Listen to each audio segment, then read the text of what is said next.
Hello everyone and welcome to the common aspirant channel. आज की इस वीडियो में मैं बात करूंगा most important basic English grammar rules के बारे में।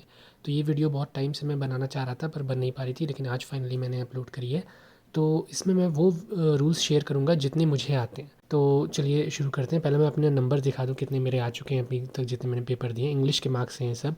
आप देख सकते हो आरबीआई असिस्टेंट प्री में 30 आउट ऑफ 30 थे। एसएससी सीजीएल टियर 1 में 50 आउट ऑफ 50 थे। और इस साल वाला टियर 1 भी दिया है मैंने, उसमें 48 आउट ऑफ 50 है, एक क्वेश्चन छोड़ दिया था। उसके बाद एनआईसीएल एओ प्री 2021 में भी दिया था, 2023 में भी दिया, उसमें 30 आउट ऑफ 30 है।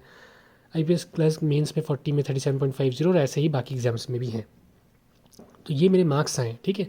और मुझे आते कितने रूल्स हैं, वही जितने मैं आज ये वीडियो में शेयर करने वाला हूँ। तो बस अब चलिए स्टार्ट करते हैं। बट हाँ, उससे पहले मैं ये भी बता दूं कि ये मेरा एक शॉर्ट्स का पेज है, आप देख सकते हो। उसमें मैंने सारे जितने भी नंबर अभी दिखाए थे उसके स्कोर कार्ड्स यहाँ पे अपलोडेड रखे हैं। आप ये शॉर्ट देख सकते हो, पॉज कर करके सारे स्कोर कार्ड्स दिख जाएंगे। प्लस ये मेरा चैनल का पेज है, प्लेलिस्ट का, मेरे चैनल का, द कॉमन एस्पिरेंट का। तो इसमें देखो अभी 4 प्लेलिस्ट ही हैं, अभी नया नया चैनल से मैंने स्टार्ट किया है। तो उसमें मेमोरी बेस्ड पेपर एक मैंने कराया IBPS PO मेंस के जीए का। ये उनके लिए इंपॉर्टेंट है जो लेवल देखना चाहते हैं कैसा कैसा आता है। इसमें सारे ऑथेंटिक सोल्यूशन है, खुद मैंने पेपर दिया था। उसके बाद ये मेरी प्रिपरेशन स्ट्रैटेजी की प्लेलिस्ट है, इसमें मैंने इंग्लिश स्ट्रैटेजी की डाल रखी है वीडियो, आप देख सकते हो। उसका थंबनेल ये है, प्लीज़ आप उसको ज़रूर देखना। आपका इंग्लिश में सच में बहुत इंप्रूवमेंट होगा अगर आप वो रूटीन अपने रूटीन के अंदर अडाप्ट कर पाते हो तो, ठीक है। उसमें काफ़ी व्यूज़ भी आए हैं वीडियो पे, लोगों को पसंद आई थी, तो आप भी चेक करना अगर आप नए हो तो। उसके बाद सेल्फ गिवन एनालिसिस का प्लेलिस्ट है, जिसमें मैं डालता रहता हूँ वीडियो जैसे जैसे मैं पेपर देता रहता हूँ। और ये मेरे स्कोर कार्ड्स का प्लेलिस्ट है, इसमें मेरे स्कोर कार्ड्स मैंने कुछ अपलोड कर रखे हैं, ठीक है। तो बस यही मुझे बताना था अपने चैनल के बारे में। तो बस अब हम स्टार्ट करते हैं अपनी वीडियो आज की, ऑलराइट।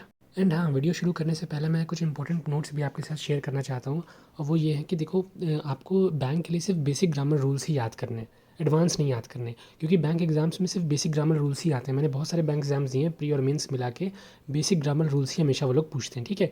इसलिए मैं आपको यही रिकमेंड करूँगा कि आप बेसिक ग्रामर रूल्स के ऊपर टाइम मत वेस्ट करना बिल्कुल भी। 100 रूल्स याद कर लिए, 120 रूल याद कर लिए, 4 घंटे की वीडियो देख ली, वो सब मैंने कभी नहीं किया। और मुझे मेरे हिसाब से वो टाइम वेस्टर ही है, क्योंकि उतना आता ही नहीं बैंक में। अगर आपको नॉलेज गेन करनी है आप बिल्कुल ये सब देखो, बट अगर आपको बैंक एग्जाम्स में फुल मार्क्स लाने हैं, आप ग्रामर रूल से बहुत कम टाइम वेस्ट करो। जितने मैं कराने जा रहा हूँ बस आप उनको याद कर लो अच्छे से। अगर आपने वो अच्छे से याद कर लिया कि उसमें दोबारा आपसे कभी गलती नहीं हो रही एग्जाम में, तो आप बहुत हाई मार्क्स स्कोर करोगे, क्योंकि वही सब आता है घूम फिर के, ठीक है।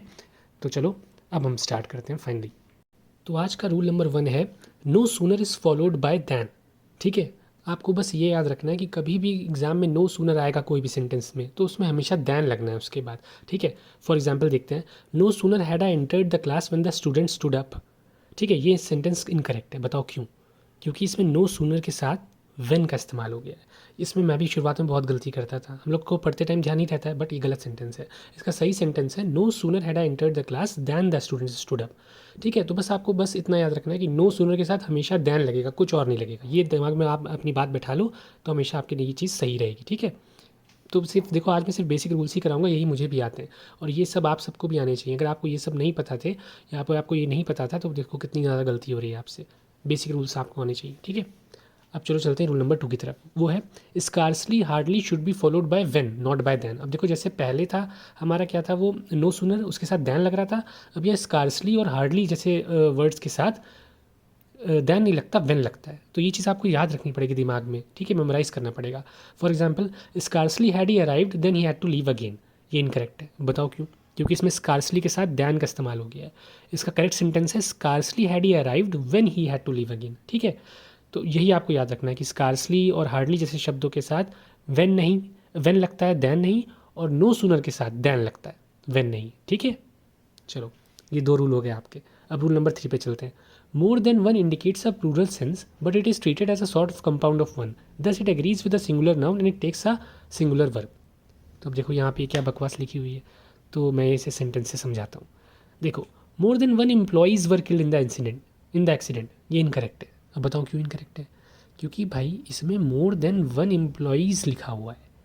अब हमें तो ये लग रहा है कि मोर देन वन एक से ज़्यादा है तो एम्प्लॉयज़ सही होना चाहिए, बट ऐसा नहीं है। यहीं पे यहाँ ये कहना चाह रहा है कि यहाँ पे ना, ये जो एम्प्लॉयज़ वाला वर्ड है, इसको एग्री करना चाहिए अपने पिछले वाली चीज़ से। हम कह रहे हैं एक एम्प्लॉय से ज़्यादा लोग मरे थे, ठीक है।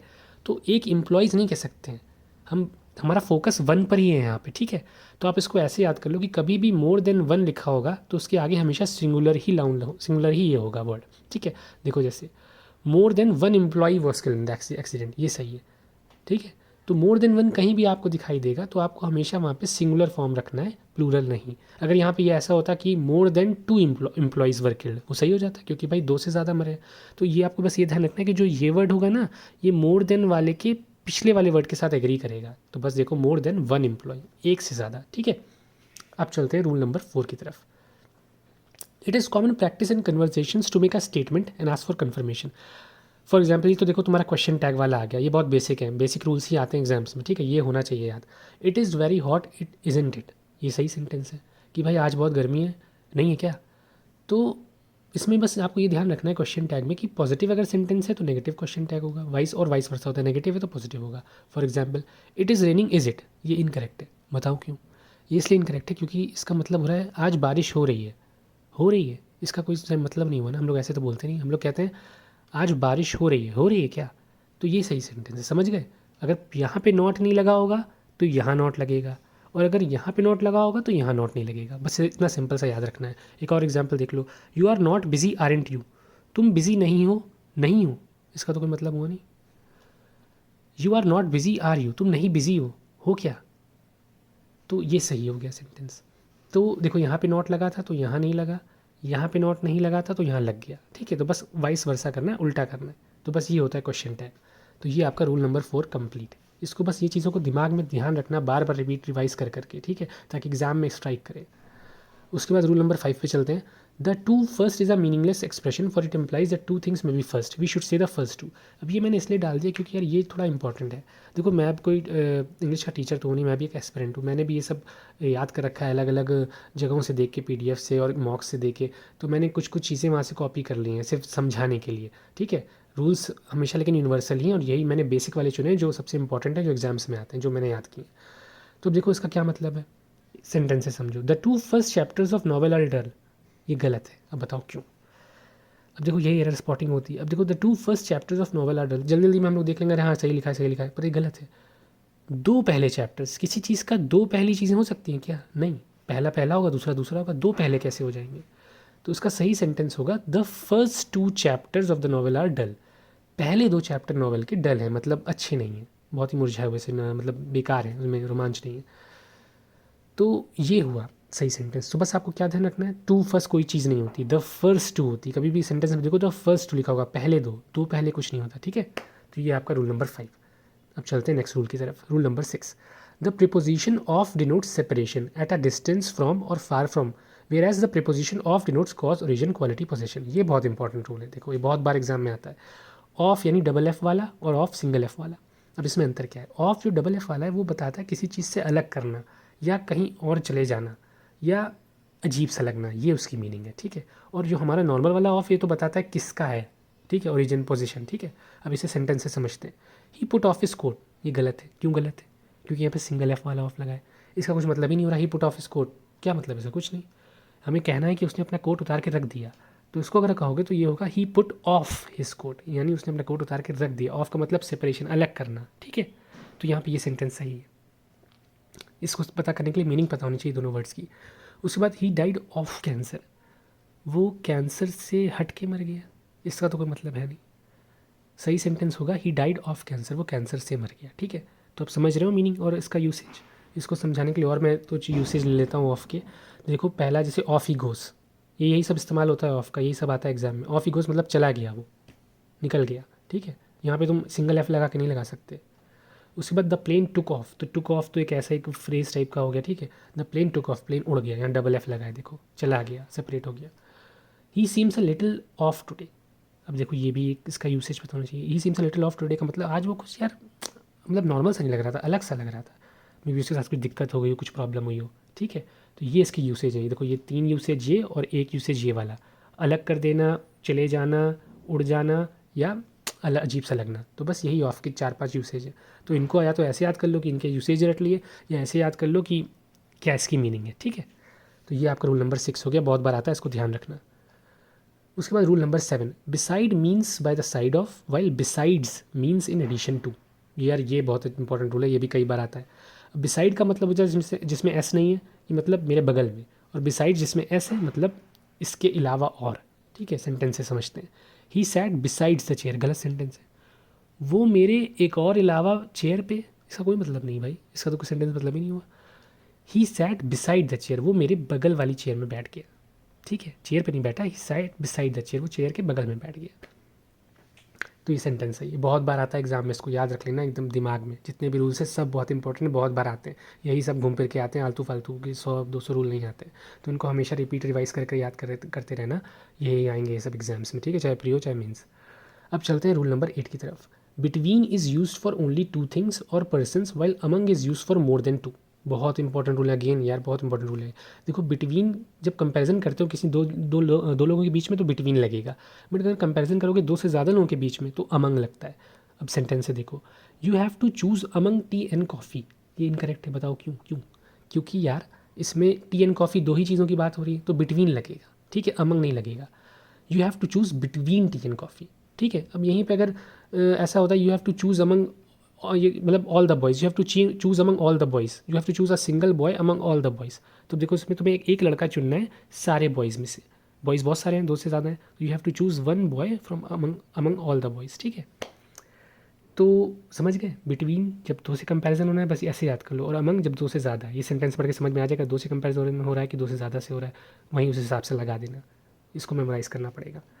अब चलते हैं रूल नंबर 9 की तरफ। Above and below merely denote position, while over and under also carry a sense of covering और मूवमेंट। बहुत इंपॉर्टेंट है। देखो अबव का मतलब होता है बस ऊपर, इसका मतलब ये नहीं कि ऊपर उड़ रहा है या चल रहा है, बस इसका मतलब है ऊपर है, ठीक है। और बिलो का मतलब होता है बस नीचे, चलने का मतलब डायरेक्शन का कोई मतलब नहीं कि वो चल रहा है मूव कर रहा है, बस बिलो ऊपर या नीचे है। ओवर और अंडर का क्या मतलब होता है? ओवर मतलब उसके ऊपर से जा रहा है, अंडर का मतलब उसके नीचे से निकल रहा है, ठीक है। इनमें एक सेंस होता है मूवमेंट का, सेंटेंस से समझ में आएगा। The bird flu above the lake, incorrect है, क्यों? बर्ड जो है वो उड़ रही थी लेक के ऊपर, ये बोलने में ऐसा सही लग रहा है बट सिर्फ ऊपर ही नहीं खड़ी थी, वो चल रही थी लेक के ऊपर, ठीक है, उड़ रही थी, तो उसका मतलब होगा the bird flu over the lake, वो लेक के ऊपर से चली गई, ठीक है। तो यहाँ पे अब तुम समझ रहे हो अबव और ओवर का कैसे यूसेज हो रहा है, यही सब आता है एग्जाम में। तो तुम्हें समझना बस ऐसे है कि अगर सेंटेंस में ऐसी बात हो रही है जिसमें वो ऊपर से कहीं चल रहा है तो तुम्हें ओवर का इस्तेमाल करना है या अंडर का इस्तेमाल करना है, और अबव एंड बिलो में क्या है, बस वो ऊपर है या नीचे है, जैसे कोई सामान रखा हुआ है, ठीक है। तो ये है रूल नंबर 9। अब चलते हैं रूल नंबर 10 की तरफ। There are some nouns that indicate length, measure, money, weight or number. When they are preceded by numeral they remain unchange in form. अब बस ये कह रहा है कि कुछ नाउन्स होते हैं जो लेंथ बताते हैं, मेजर बताते हैं, मनी बताते हैं, वेट बताते हैं, नंबर बताते हैं, उनमें हमेशा क्या लगता है, प्लूरल लगता है, उनका प्लूरल फॉर्म लगता है। देखो नहीं, प्लूरल नहीं, सॉरी, उसमें न्यूमरल अगर उसमें उनके सेंटेंस से समझाता हूँ समझ में आएगा। It is a 3 years degree course, ठीक है। अब देखो ये गलत है, क्यों गलत है? It is a 3 years degree course, यहीं पे यही ये कह रहा है कि अगर न्यूमरल लगा है इन शब्दों के आगे, यानी कोई वर्ड्स नंबर लिखा है इन शब्दों के आगे, तो हमेशा वो सिंगुलर फॉर्म में ही होगा। It is a 3 years degree course नहीं होगा, it is a 3 year degree course होगा, ठीक है, समझे। तो इसका मतलब है अगर metre, pair, dozen, year, 100,000, million etcetera, जिनमें से ये कोई चीज़ बताने वाला हो, नंबर बता रहा हो, मनी बता रहा हो, वेट लगा रहा हो, तो उसके आगे अगर कोई नंबर लिखा हो तो वो सिंगुलर होगा, उसमें एस नहीं लगेगा। देखो it is a 3 years degree course गलत है, it is a 3 year degree course सही है, ठीक है, समझ में आया। बस ये याद रखो कि अगर इनके आगे नंबर लगा हुआ इन वर्ड्स के आगे तो वो सिंगुलर फॉर्म में ही होगा वर्ड, बस दैट्स इट। अब चलते हैं रूल नंबर 11 की तरफ। Some nouns are always use in a plural form and always take a plural verb. अब जैसे ये वर्ड है, बहुत इंपॉर्टेंट है, कई बार आते हैं, ये देखो हमेशा प्लूरल फॉर्म में ही रहेंगे। ट्राउज़र नहीं कहोगे, ट्राउजर्स ही कहोगे, सीजर नहीं कहोगे, सीजर्स ही कहोगे, प्रेमाइसिस में प्रेमाइस नहीं कहोगे, प्रेमाइसिस ही कहोगे। सेंटेंस से समझो, where is my trouser, incorrect है, क्योंकि भाई ट्राउज़र सिंगुलर में कभी यूज़ ही नहीं कर सकते। Where are my trousers, trouser मतलब होता है एक तरफ का पैर, तो हमेशा एक पैंट में एक ही तरफ का पैर तो होता नहीं, दोनों तरफ के होते हैं ना। तो वेयर आर माई ट्राउजर्स, हमेशा आर लगेगा और ये प्लूरल फॉर्म में रहेंगे, समझ रहे हो। एक और सेंटेंस लेते हैं, देखो वी हैव, हाँ ये प्रेमाइसिस वर्ड बहुत इंपॉर्टेंट है यार, इनका मीनिंग इसको आप लोगों को पता है, आपसे कुछ लोगों को पता होगा, कुछ को नहीं पता होगा। देखो प्रेमाइसिस हमेशा एस के साथ ही इस्तेमाल होता है, इसमें एस नहीं हट सकता, ठीक है। इसका मतलब होता है लैंड, बिल्डिंग, एरिया। तो यहाँ पे सेंटेंस देखो, we haven't yet manage to find new premises that are suitable for our purposes. यहाँ पे कह रहा है कि हमने अभी तक कोई नया लैंड बिल्डिंग नहीं ढूंढ पाए जो हमारे पर्पस के लिए सुटेबल हो। अब देखो यहाँ पे प्रेमाइसिस ही इस्तेमाल किया, उसे तो खैर एक ही लैंड चाहिए पर वो प्रेमाइसिस ही इस्तेमाल करेगा क्योंकि यही वर्ड है, बिना इसके इस्तेमाल नहीं होगा। और इसके साथ देखो आर लगा है, ठीक है, हमेशा इसके साथ आर लगेगा, प्लूरल फॉर्म।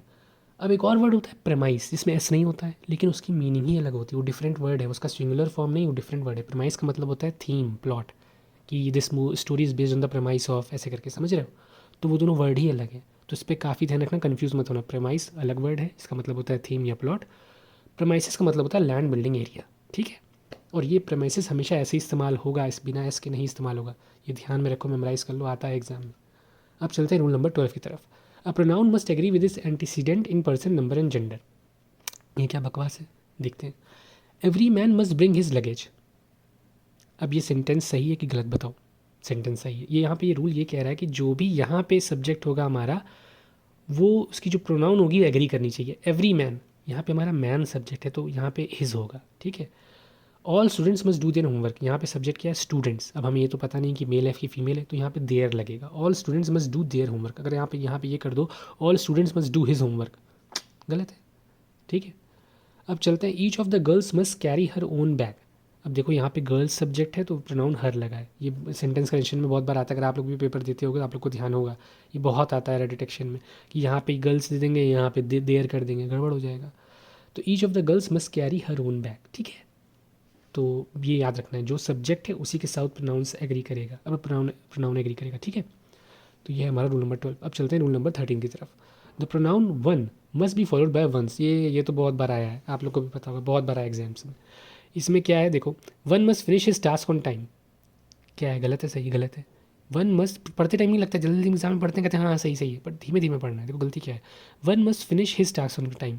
अब भाई वन ये लड़का भी हो सकता है, लड़की भी हो सकती है, तो यहाँ हिज कैसे आ गया फिर।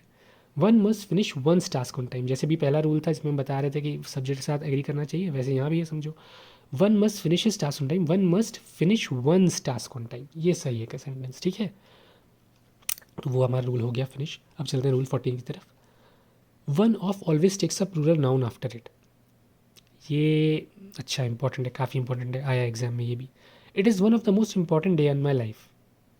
सेंटेंस सही गलत है, एक बार देखने में सही लगता है हाँ सही सही, लेकिन गलत है भाई। इसमें क्या गलत है, it is one of the most important days in my life. देखो ये इसका कहने का मतलब है सेंटेंस का, ये एक दिन है बहुत सारे दिनों में से मेरी लाइफ में जो अच्छा है, इंपॉर्टेंट है। तो हम बहुत सारे दिनों की बात करें, हम ये तो कहते नहीं ये बहुत सारे दिन में से अच्छा दिन है, बहुत सारे दिनों में से अच्छा दिन है। तो यहाँ पे बहुत सारे डेज़ हैं जिसमें से एक ही अच्छा है, ठीक है। तो यहाँ पे वन पे फोकस नहीं है, यहाँ पे ये मोस्ट इंपॉर्टेंट डेज़ है पूरा सेंटेंस, ठीक है। डेज़ यहाँ पे इसके साथ एग्री करना है। तो इसलिए जब भी वन ऑफ करके कोई भी सेंटेंस आएगा कि one of the most, one of the best, one of the greatest, तो उसमें हमेशा यहाँ पे प्लूरल फॉर्म होगा। यही मैंने अपनी इंग्लिश स्ट्रैटेजी वाली वीडियो में भी बताया था। यहाँ पे एक देखो सेंटेंस लिखा है one of the greatest batsman, ये सही है, but one of the greatest batsman वो गलत हो जाएगा। तो बस ऐसे याद कर लो, मेमोराइज कर लो, रट डालो कि वन ऑफ वाले सेंटेंसेज में हमेशा यहाँ पे प्लूरल फॉर्म आता है। ये बहुत बार आता है एग्जाम में, एकदम रट लो उसको अच्छे से। अब चलते हैं रूल नंबर 15 की तरफ।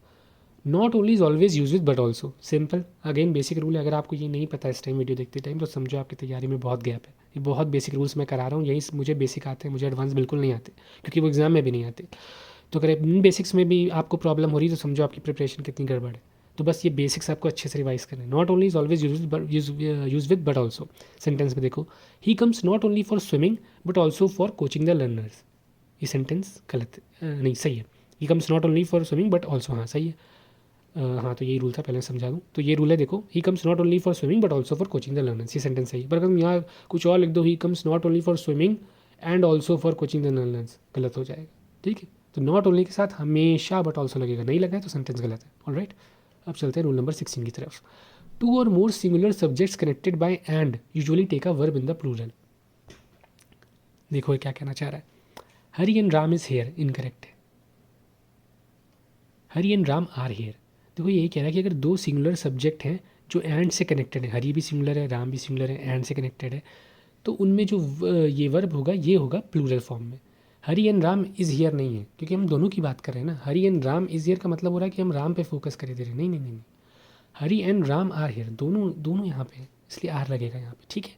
दोनों की बात हो रही, दोनों फोकस में। तो ये बस ऐसे याद रखो कि एंड लगा है, इधर सिंगुलर आर होना है। ये आता है एग्जाम में, मैं भी काफ़ी बार फंस चुका हूँ इसमें यार, गलती कर देता हूँ, इस मुझे भी लगता था, बट आर ही होता है। अब नहीं करता हूँ गलती, पहले करता था। तो हरी बस ऐसे याद रखो, यहाँ सिंगुलर है, यहाँ सिंगुलर है, एंड लगा है, आर ही लगना है, ठीक है। अब चलते हैं हम अपने रूल नंबर 17 की तरफ, ठीक है।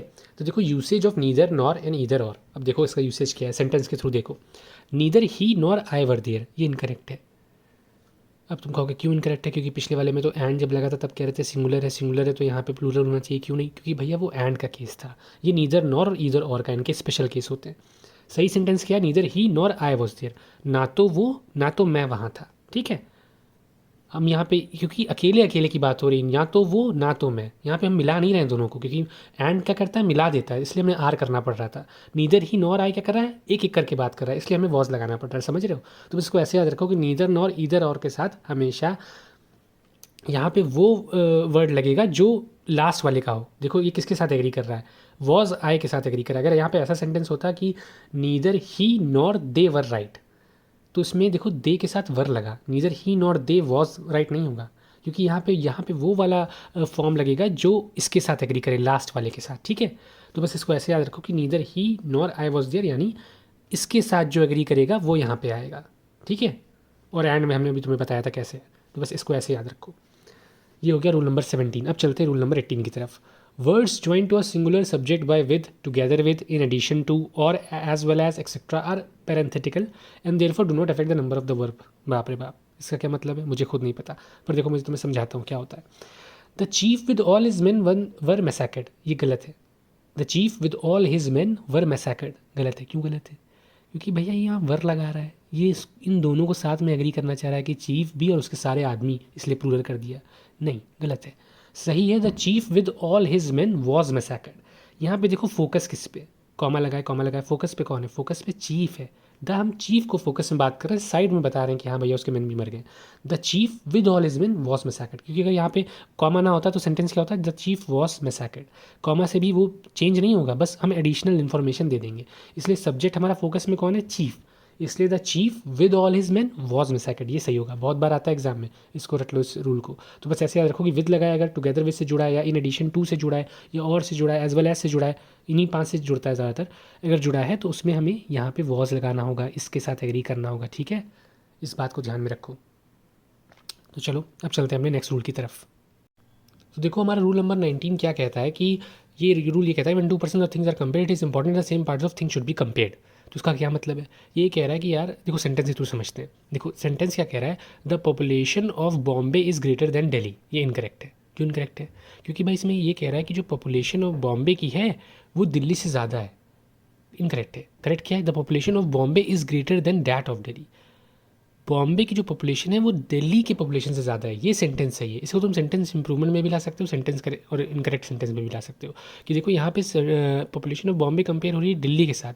दिल्ली शहर, दिल्ली का एरिया से तो ज़्यादा बड़ी है नहीं पॉपुलेशन, पॉपुलेशन बॉम्बे की ज़्यादा है दिल्ली की पॉपुलेशन से।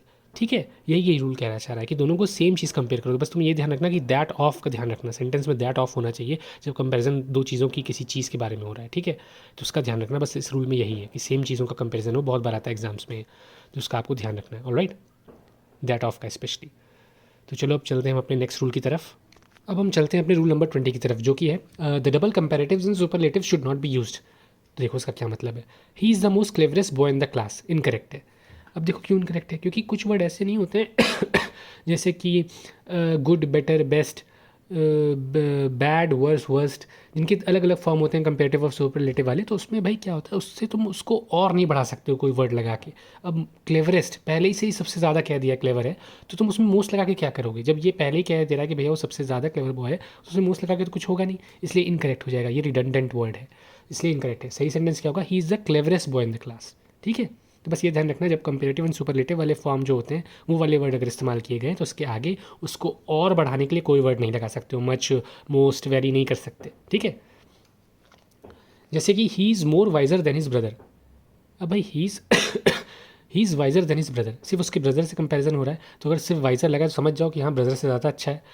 तो मोर लगा के क्या कर लोगे, कुछ नहीं, इसलिए he is visor then his brother, ये सही है। तो बस ये ध्यान रखना कि अगर उस कंपेरेटिव एंड सुपरलेटिव वाले फॉर्म हैं तो उनको और बढ़ाने के लिए कुछ नहीं लगा सकते, वेरी, मोर, मोस्ट नहीं लगा सकते। ठीक है, यही ये रूल कह रहा है। अब चलते हैं अपने नेक्स्ट रूल की तरफ, जो कि रूल नंबर 21।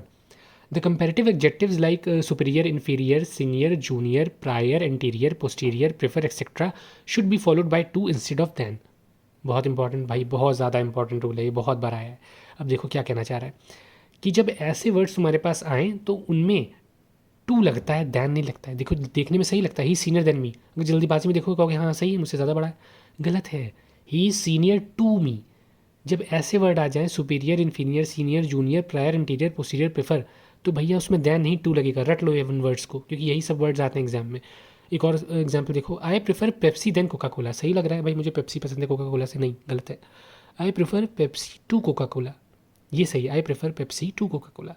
तो बस इसका ध्यान रखो कि टू लगेगा इन सब के साथ, दैन नहीं लगेगा। सिंपल ऐसा है, रट लो इसको बस, मैंने भी रटा हुआ है, यही सब आते हैं। अब चलते हैं रूल नंबर 22 की तरफ। Elder and eldest should be use for persons only. Strictly speaking they are use for the members of the same family only. Older and oldest are use for both person and things. अब देखो, Elder and eldest है तो वो सिर्फ with in family इस्तेमाल होगा। जैसे मैं अपने भाई या बहन के बारे में बात करूँ तो एल्डर एंड एल्डेस्ट इस्तेमाल करूँगा, ओल्डर ओल्डेस्ट नहीं।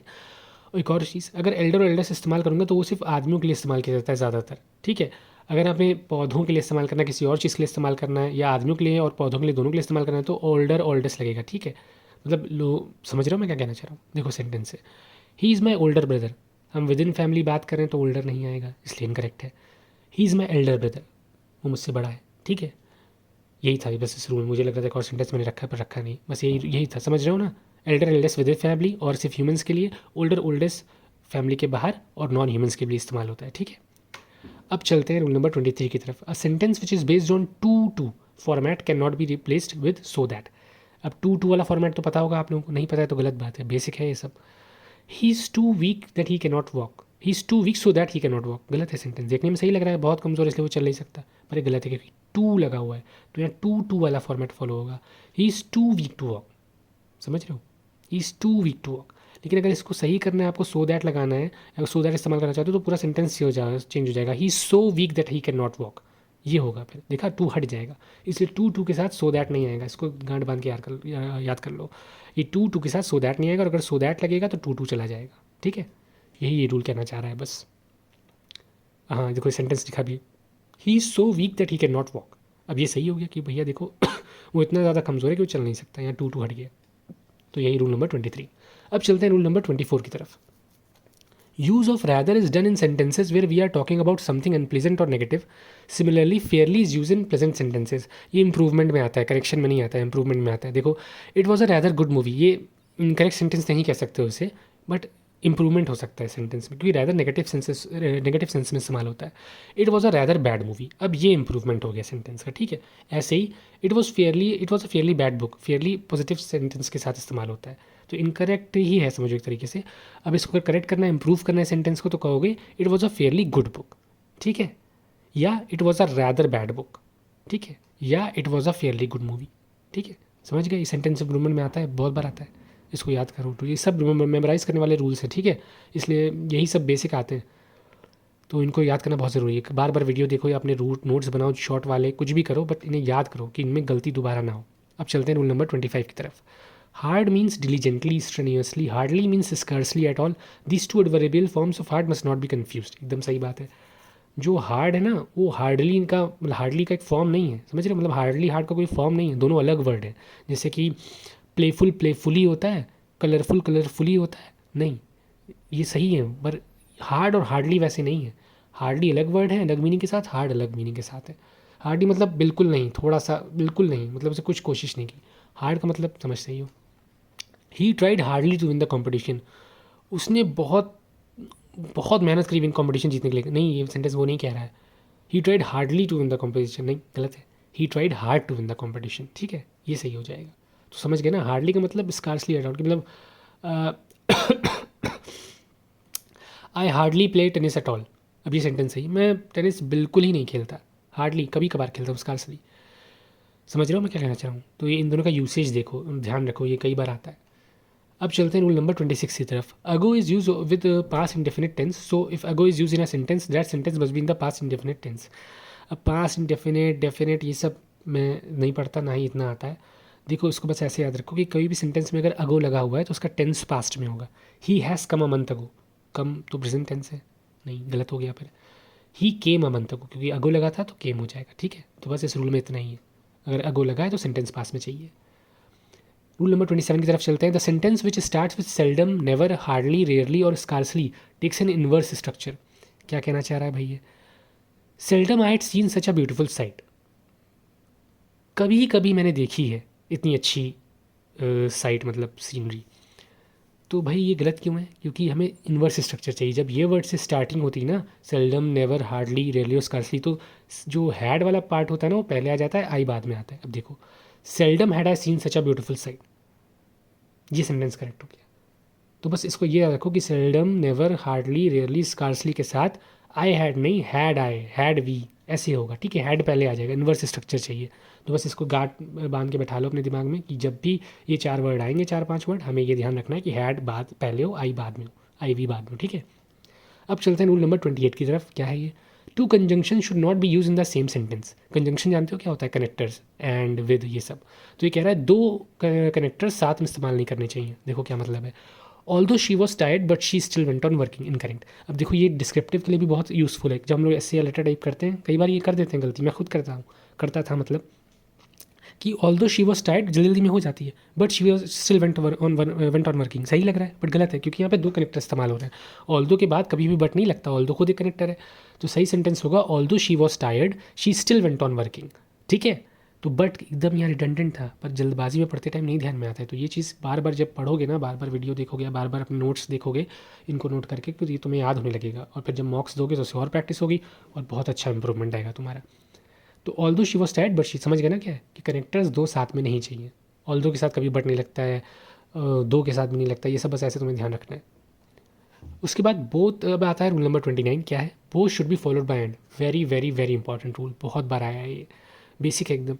Both Ravi as well as Raja were present there. सही लग रहा है देखने में कि बोथ रवि और राजा दोनों वहाँ प्रेजेंट है, पर गलत है ये, क्योंकि बोथ के साथ कभी भी एज वेल एज नहीं लगेगा। बोथ के साथ हमेशा एंड लगता है, बोथ के साथ हमेशा एंड लगता है। Both Ravi and Raja were present there, correct. अब देखो यहाँ पे वो भी फॉलो हो रहा है, सिंगुलर सिंगुलर प्लूरल, क्योंकि मिला देता है ना ये एंड। एक रूल देखो यहाँ पे फॉलो हो रहा है हमारा पुराना वाला एंड वाला। तो both Ravi and Raja were present there, ये सही है। बोथ के साथ हमेशा एंड लगेगा, जैसे नो सूनर के साथ हमेशा दैन लगता है, स्कार्सली वगैरह के साथ हमेशा वेन लगता है, वैसे ही बोथ के साथ हमेशा एंड लगेगा। ये चीज़ एकदम मेमोराइज कर लो दिमाग में, इसकी गलती कभी भी मॉक में या पेपर में दोबारा नहीं होनी चाहिए। अब चलते हैं रूल नंबर 30 की तरफ, जो कि है on, in, at, are not use before today, tomorrow, yesterday, the following day, the next day. अब देखो जब ऐसे वर्ड इस्तेमाल होते हैं जिसमें हम दिनों की बात कर रहे हैं कि आज, कल, पिछले दिन, परसों, तो उनमें हमें ये सब नहीं इस्तेमाल करने होते हैं, ठीक है। देखो, he will go there on the next day, वो जाएगा कल के दिन पर, गलत है sentence. He will go there the next day, वो जाएगा कल। He will go there the next day, वो जाएगा कल, ये सेंटेंस सही हो गया। तो देखो जब नेक्स्ट डेज की बात हो रही तो उनमें हम ज़बरदस्ती के ये सब नहीं लगाते हैं ऑन, एट, इन, आर, बस वो लिख देते हैं दा लगा के सेंटेंस, ठीक है। देखो ये दा भी नहीं लगाते हैं, बस वो लिख देते हैं। I met him on last Saturday, मैं उसको पिछले सैटरडे पर मिला था, नहीं है सही। सही क्या है? मैं उसको पिछले सैटरडे मिला था, I met him last Saturday, ठीक है। तो देखो इसमें बस लास्ट लग गया, सैटरडे आ गया। तो बस ये तुम्हें रटना पड़ेगा कि today, tomorrow, yesterday, the following day, the next day के साथ ऑन, इन, एट, दा नहीं लगता है, दा सॉरी ऑन, इन, एट नहीं लगता है, दा लग जाता है, या सिर्फ ऐसे करके इस्तेमाल हो जाता है लास्ट, नेक्स्ट करके, ठीक है। तो यही था रूल नंबर 30। तो बस आज की वीडियो में इतने ही रूल्स थे हमारे, और आई होप कि आपको ये वीडियो पसंद आई हो। मैंने जितना शॉर्ट हो सकता है वीडियो उतना शॉर्ट करने के लिए रखा है। जितनी नॉलेज मुझे थी रूल्स की, अभी तक मुझे जितना आता है और थोड़ा बहुत अलग से मॉक में आता है, वो मैंने आपको सिखा दिया है। बस आप इतने रूल्स याद कर लो, बाकी कोई 4 घंटे की वीडियो नहीं देखना, 120 रूल नहीं पढ़ना, कुछ नहीं करना। सिर्फ इतने रूल्स ऐसे याद कर लो कि ये जब भी आए पेपर में गलती नहीं होनी चाहिए, क्योंकि यही सब घूम फिर के आते हैं, चाहे प्री हो चाहे मेंस। और आपने मेरे मार्क्स देखे ही हैं, मैंने भी यही स्ट्रैटेजी फॉलो करी और काफ़ी इंप्रूवमेंट हुआ है। फुल ही मार्क्स आते हैं ऑलमोस्ट एरर डिटेक्शन में। तो आप बस इसको फॉलो करो, अच्छे से वीडियो देखो, रिवाइज करने के लिए वीकली देख लो, या अपने नोट्स ऐसे बना लो शॉर्ट की, बार बार उनको देखो ताकि आपको फ़ायदा हो, ठीक है। तो बस आज की वीडियो में इतना ही था। एंड ये मेरा चैनल है जिसका पेज लगा हुआ है आपके सामने। आप अगर और वीडियोस देखना चाहते हो तो प्लीज़ आप ये वीडियोस देख लेना, स्पेशली इंग्लिश स्ट्रैटेजी वाली। बहुत इंप्रूवमेंट होगा आपको अगर आप ये डेडिकेटेडली फॉलो करोगे, इससे बहुत ज़्यादा व्यूज़ भी आए, और ये मैं खुद फॉलो करता हूँ। तो बस यही है मेरी आज की वीडियो में। आई होप कि आपको वीडियो पसंद आई हो। अगर पसंद आई हो तो लाइक करिएगा, शेयर करिएगा, एंड प्लीज़ मेरा चैनल सब्सक्राइब करिएगा, क्योंकि मैं आगे और कंटेंट डालने वाला हूँ इंग्लिश का रिलेटेड। मैं वो कैप पे भी फोकस करूँगा अब धीमे धीमे। और मैं होप करता हूँ कि, आशा करता हूँ कि मेरी ये जो वीडियो है यूज़फुल हो रही है आप सबके लिए। आप लोग कमेंट्स में लिखना कैसी वीडियो लगी आपको, प्लीज़ आपका फीडबैक बहुत इंपॉर्टेंट रहता है। एंड यही था मेरी आज की इस वीडियो में। Till then take care, good bye.